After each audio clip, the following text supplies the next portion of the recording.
Morning, everybody. Hope everybody's well. Happy Thursday. For those that are here with me live, happy whatever day week it is for you. Thanks so much for joining us on the boost. We appreciate it. Summertime. Next week, we're in July 4th. And now you're for sure in summer. You're for sure in summer. Memorial Day just gets you going. July 4th. For those that are tuning in from America, for my North American friends, there must be a whole new way of knowing that it's summer. You know, we've been talking about this idea of being inner and outer and effort and results. And I just hope that we can ground it properly. We can really use it as an opportunity to really grow. And the reason why it's so important for us is because it gives us the ability to be satisfied with things in life that are within our control. It's a very important distinction on life satisfaction. The more we are satisfied, the more we are challenged, the more we see our growth in areas that are within our control, the more we can lead more meaningful lives. If you're getting into a dispute with somebody, if you go to work, or if you're related to somebody, and you see your happiness tied into their activities, when they give you the promotion, when they give you what you want. So many times in life, this happens to people that are not in your life anymore as much. There's someone on the show here that reached out to me and said, we were talking about seeing the greatness in other people. She was explaining to me what it was like to grow up in our home. And it was it sounded pretty terrible. The challenges of being in an environment that was so negative. It's the reality for some people, unfortunately. And parents are people too. And even in the past, there's these, I wish they would have. To the extent our life satisfaction is tied into people and the things around us, it creates, if you will, this chaos that takes life out of our control. And when it takes life out of your control, it makes it so much more difficult to navigate it. Now we're lost in this material world, so we think that's the way to do it. And if it's not, it's a cop-out.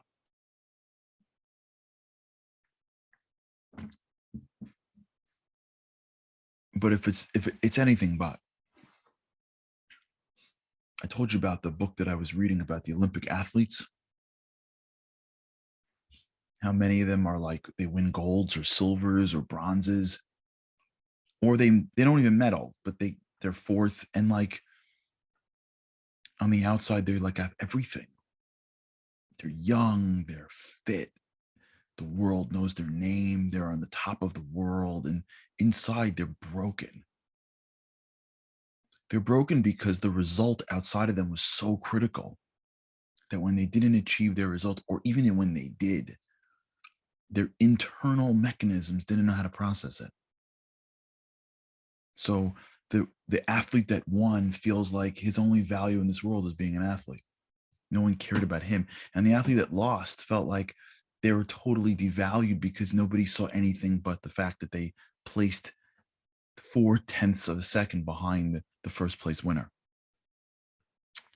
You would think that that's the way to do it, but as soon as you start to work, if they would be working the whole time, if you take that same athlete and while they're going through the physical training of trying to swim faster than the person next to them, or ski, or, go on some like slide on some bobsled, they're working mentally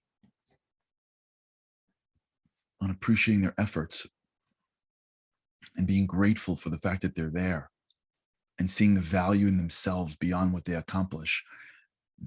Then when they get to the podium and they try their hardest, they're not going to slow up. And if they lose, there's a whole world inside them that's not dependent on someone else's opinion. We have Many of us are very dependent on other people's opinions of us. So when we talk about effort and starting to appreciate when you do things that are hard just for yourself, it's going to be uncomfortable for some people because some people never had that. They never did something really hard, and all they cared about was pushing themselves 1,000 miles and 1,000%.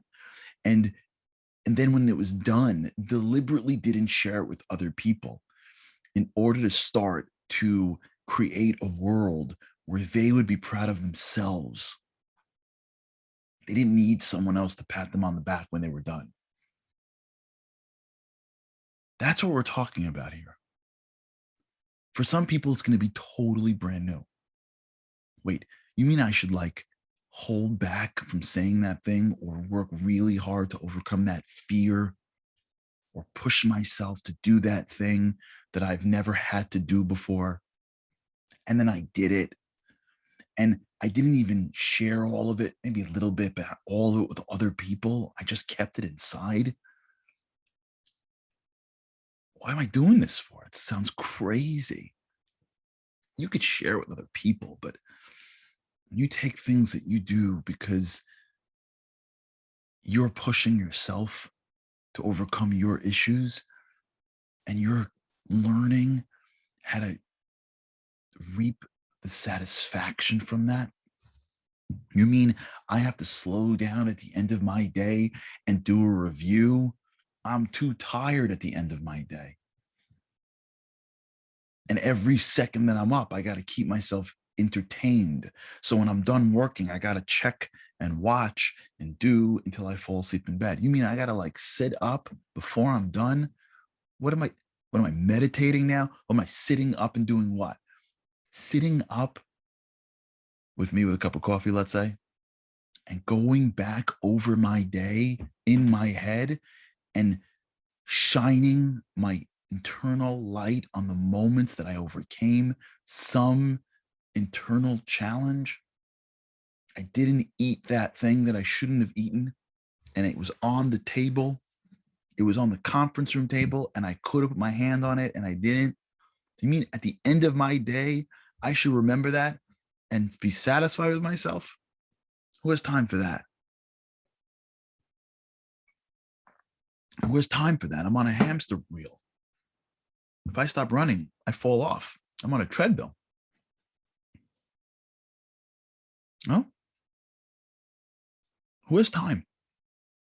Who has time to go back in my day and pick out the moments of where I've worked hard? I was talking to someone yesterday who's in the middle of something. They're in the middle of some project and they were at work, working. And a friend of theirs happened to be in the building. And they were explaining to me how hard it was to like pick myself up and go down, but I did it. It was the right thing to do. If I were that person right now, I would say to them, you know what you need to do at the end of that day? You're in the middle of something, but your friend came by and you knew it would throw you off and ruin, but you did it and you made the person feel good. At the end of the day, you go back and say, you know what? It doesn't sound like much, but it was hard for me to get up. I was in the middle of something and I'm not a person that can really focus. No one's going to pat you on the back for that. You didn't like save someone's life. You just did something nice for your friend that didn't even realize it. What are you going to go back and tell your spouse or tell your friend the whole story so they can tell you, good job, pat you on the back? How about sit at the end of the day and think about that moment for a minute and go, you know, that was hard for me. And I did that. I got that. I'm proud of myself for that. You don't got to tell anybody. It's between you and God. It's between you and God. You know what that does? It starts to rewire your brain. You know, there's a guy out there named David Goggins. I'm sure you've heard of David Goggins. David Goggins, like the toughest guy in the world. He's like a regular dude. And then he joins like the Navy SEALs. and then like goes through training and then does it again and becomes like basically like indestructible. Like David Goggins like does crazy things. Like he'll like run like 30 hours straight or something, like insane stuff. So I read a piece about how he does it. Like, how does he get the strength to like overcome, some mile 22 of a 30-hour, run? So he speaks about the cookie jar. And every time he does something that is great, courageous, brave, resilient, he almost pictures it in a cookie jar. And in that jar are these small moments of his life where he did great things, where he pushed himself in that week in Navy SEALs, where he pushed past his ability here, where he pushed past his ability here. And he envisions a cookie jar filled with moments of greatness throughout his life. That race, that marathon, that pull-up competition, that I think, like I saw once the Navy SEALs have this like plank competition. A plank, you know what a plank is? Like when you sit in your hands and elbows. So most people do a plank for like 45 seconds. I think in the Navy SEALs they make you do it for like an hour. Like crazy. So he did like, that stuff. When he won that, it goes in the cookie jar. Every time he has some win, which he is defining as a physical victory, he places it in the cookie jar. So when he's now in the next challenge and he feels like he has nothing left, what he does is he goes back to that cookie jar and he pulls out a cookie. And he reminds himself of that moment where he won that playing competition. And it gives him the strength of, I got this. And it reminds himself of that moment where he ran 30 miles. He's only doing a 22-mile race. Like, come on. And he reminds himself of the moment of at the end of Hell Week, which was like the worst week in the Navy SEALs. And he just pulls cookies out of that cookie jar and he starts to fill himself up, if you will, with the sugar of greatness. And that gives him the strength to get to the next challenge. And then he puts that in the cookie jar. That's what I'm talking about. But as opposed to the cookie jar being filled with moments of physical success, let it be filled with moments of effort-based success. Build your own cookie jar of times in which you did something great, but not the world recognized you great. You recognized you great. Stuff that aligns with your values and your morals and your ethics and your desires for life. Stuff that is the stuff that you've been dealing with your whole life. Every time you do, and by the way, for some people, it's surviving. It's overcoming an addiction. It's overcoming a mental health challenge. It's overcoming fear that you've had for some reason that you don't know where you got it from, but you got it. It's overcoming an I can't mentality for something that doesn't seem to make sense to everybody else. You can't really talk about it. It's overcoming a spiritual hurdle that you wanted to get through your whole life, but you never really had the courage to do it. Every time you beat that obstacle in front of you, every single time you see that wall and you go through that wall, stop, make it a little cookie and put it into the jar. So yeah, if you went downstairs and it was hard for you, even though it was easy for the next person, it's a cookie in a cookie jar. For some people, friends of mine, they're the most generous dudes around. They give money like it's water. Some friends of mine, these guys hold on to their money like it's air. If you're a tight guy and someone asks you to give a donation to a charity and you give money, put that in the cookie jar. Stop and just feel the satisfaction over overcoming a challenge. If you're a much more easily angered person and you're yelling at your kids and you hold back from yelling at that little kid because he didn't mean to spill it anyways, and it doesn't help when you yell at a 3-year-old for spilling the stuff. It only makes you feel better. They don't learn. They're 3. They don't have that part of their brains that remembers, oh yeah, make sure when you take the cereal out to be careful because 3 months ago it fell. They don't have that. All they're thinking is, my mother's a psychopath. Even though she's not, and she loves you. But the kids are 3. She's yelling at something. I don't want my kids to see me yell, but I'm easily angered, or I care about the cleanliness of my house. I'm holding back one time. I'm holding back this time. I want to just let it out because I need to express my frustration for my child or friend. But what's that going to do? Holding it back. You hold that back, even if your friend next to you is like, what's the big deal? I never yell at this stuff. It's just stuff. And you're going, yeah, for you, it's just stuff. But for me, I'm crazy about this stuff. I held back once. Feel that satisfaction. You did it. Put it in the cookie jar. Build a world of wins that are real wins in life, that are based on character, that don't need the world to pat us on the back. Build a world where when I do something of value, I feel good and no one has to know. Or just one person, or just whatever. And you have now a new world. You're going to have a world that is yours. Or yours and your spouse, or yours and your family. It doesn't have to be you alone. If you feel like I got to tell my one, but fine. You and your friend, whatever. You're going to have a world.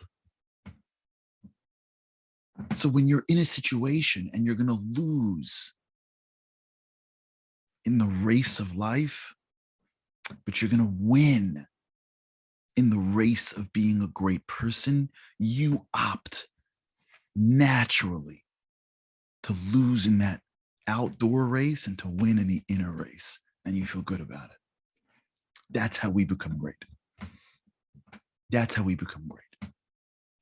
When you sit in a room and you let someone else shine because they need it, and you know that you've got a whole cookie jar of moments where you overcame your own personal temptations, and you know that when you're done with the end of tonight and you get your coffee at the end of the day, you're going to enjoy what it felt like to give somebody else the credit because they needed it for their self-confidence, and you got this, you're good, and you let someone else shine, and the feeling you have at night for knowing you let someone else shine is so much greater than the feeling that you would have gotten by shining in front of people. Do you see that distinction? Do you see that distinction? That is greatness. That is greatness. To get to a level where we get into a situation and there's a race in front of us. And in that moment, we realize that losing this race in public is winning in my character. And I have built such a practice in my life to appreciate the right wins that I almost naturally would rather lose in public and win in private. Once you taste that difference, you are elevated over the physical world. You're not competing for the Lego match. All right, we'll talk about this. Oh man, this is big. Listen, I'm not this guy. I just learned from these guys. I learned from these people. I follow these people. This is how they live. I'm telling you. All right, we got a very interesting boost on tonight.